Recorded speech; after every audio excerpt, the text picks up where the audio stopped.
Hello dear students, we are discussing about the reproduction in plants. So you all know that the flowers are the main reproductive organ of plants. And after the fertilization or pollination of flowers, it gives seeds and which reproduces a new plant. So there are some other plants which reproduces without the production of seeds. So এনেকুৱা কিছুমান plants আছে যিবিলাকে কি কৰে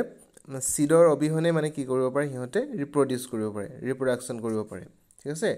so some plants are there which reproduces without production of seeds so new plants are produced from roots stems leaves and buds so most of the plants have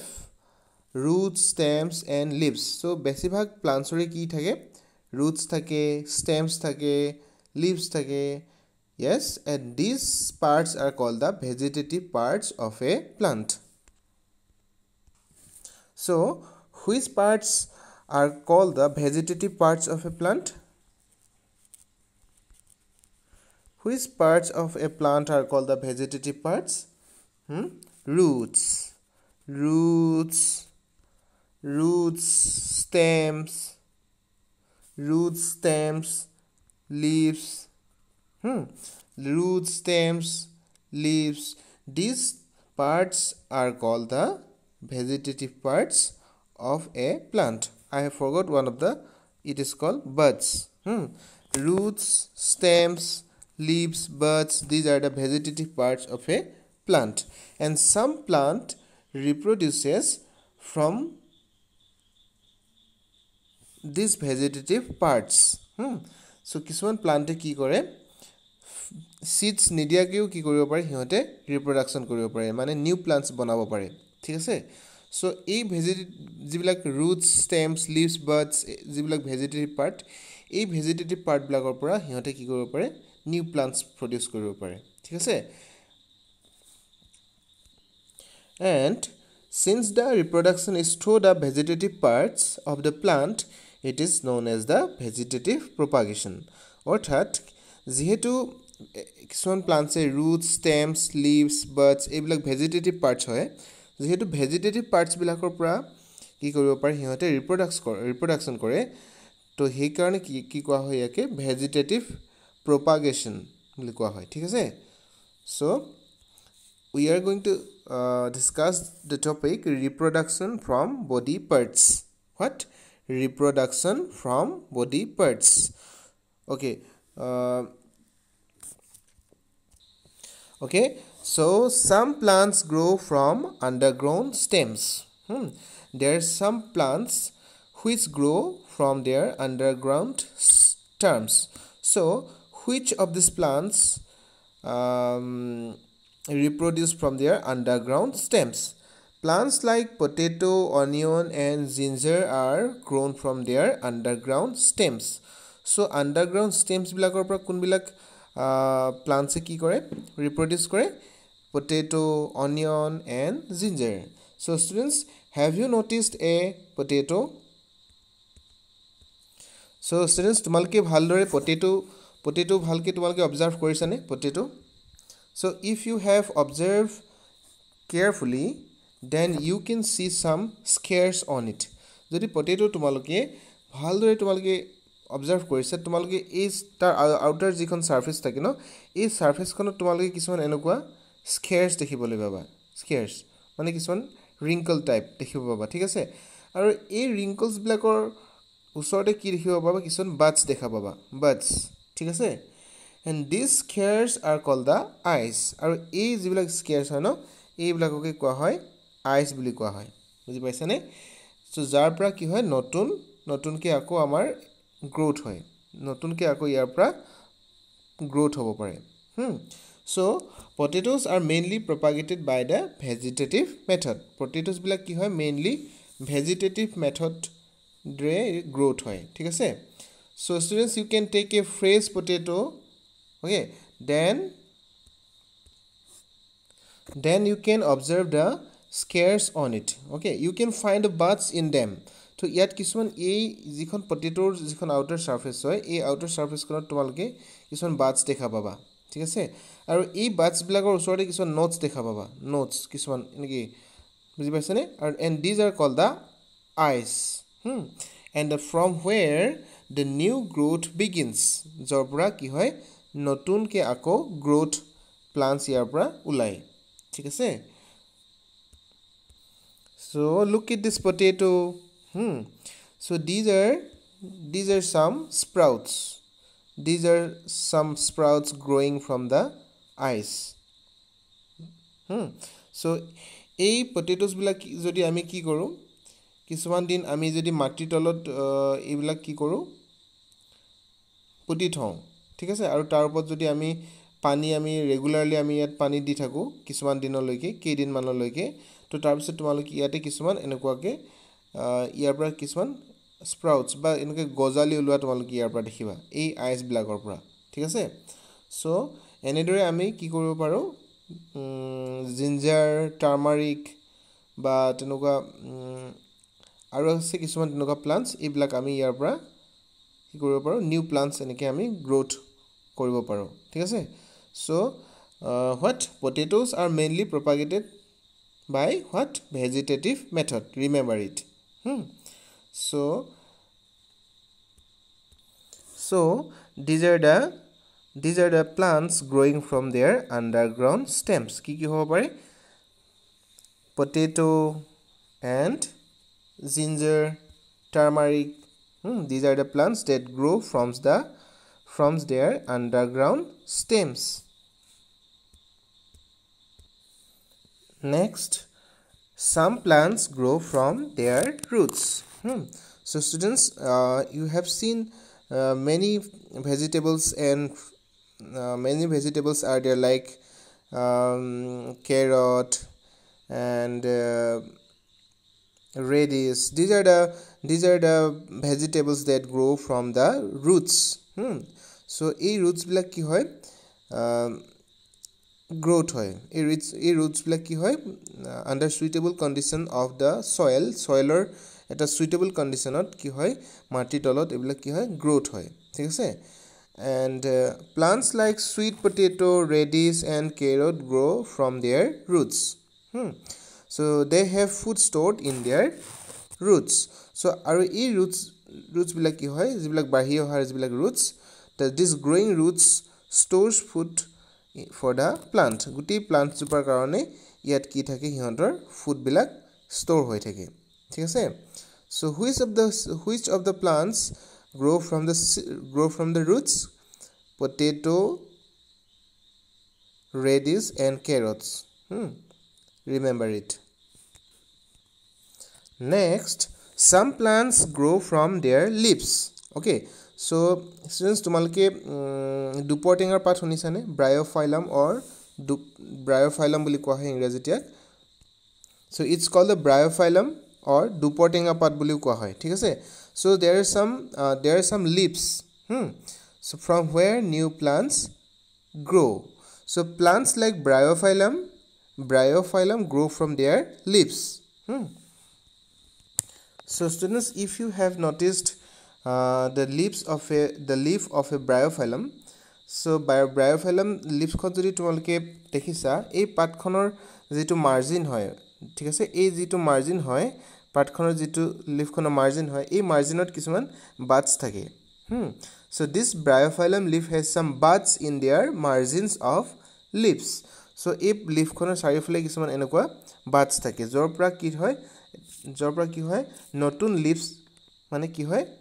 কিছুমান পোখা থাকে কিছুমান বাডস থাকে আৰু এই বাডস বিলাকে কি হয় যদি কিছুমান মাটিত আমি বহুত পেলাই থৈ দিও বুজি পাইছানে এটা suitable condition of air and water সয়েলত যদি আমি ধুনিকে পেলাই থৈ দিও এইবিলাকৰ পৰা কিছুমান নতুন গজালি তোমালকে দেখিব পাবা মানে পাতৰ প্ৰায় নতুন পোখা মিলিব পাৰে ঠিক আছে so bryophyllum has buds in their margins of leaves so if a leaf of this plant falls on a moist soil যদি moisture soilot আমি কি কৰিব পাৰো এই পাত বিলাক আমি পেলাই থৈ দিও তেতে কি হ'ব ইয়াৰ পৰা কিছুমান নতুন গজালি সৃষ্টি হ'ব ইচ বাড ক্যান গিভ ৰাইজ টু এ নিউ প্লান্ট এই যিবিলাক নতুন নতুন কিবিলাক আছে যিবিলাক গজালি আছে বাডছ আছে এই বাডছবিলাক কি হ'ব প্লান্টছলৈ পৰিৱৰ্তন হ'ব this buds will turn into a bud plant okay so how does a bryophyllum leaf reproduces to a new plant so bryophyllum leaf has some buds in the margins of the leaves okay so if these buds if this leaf of this bryophyllum falls on a moister soil then each bud can give rise to a new plant so these buds grow into a new plant when they fall on the moister soil বুজি পাইছানে so can you write this okay now some plants grow from stem cuttings so there are some artificial methods of reproduction ঠিক আছে so আমি কিছুমান নিজে আমি কিছুমান stem cutting কৰি পেলাইও কিছুমান কি কৰিব পাৰো reproduce কৰিব পাৰো we can reproduce these plants by stem cutting so these are the artificial method of reproduction of plants so some plants are grown from the pieces of their stems some plants are grown from their pieces of their stems so these pieces are known as stem cuttings so students look at these pictures these are pictures of cutting of a tea tree so you maybe see how can this tea trees can be reproduced one of the method of reproduction of this tea tree is by cutting so তোমালোকে যিবিলাক চাহ গছ দেখিছা এই চাহ গছৰ যিবিলাক leaves আছে ন এই লিভস বিলাকো কি হয় কাটিংৰ দ্বাৰা মানে কি কৰিব পাৰি নতুন ইয়াৰ পৰা আমি নতুন আকৌ কিছুমান প্লান্টস আমি বনাব পাৰো ঠিক আছে so this is the stem from where we are going to cutting we are going to make cuttings so ইয়াৰ পৰা দেখিছা কিছুমান ইয়াৰ পৰা these are called the nodes these are called the nodes from where a new plant arises so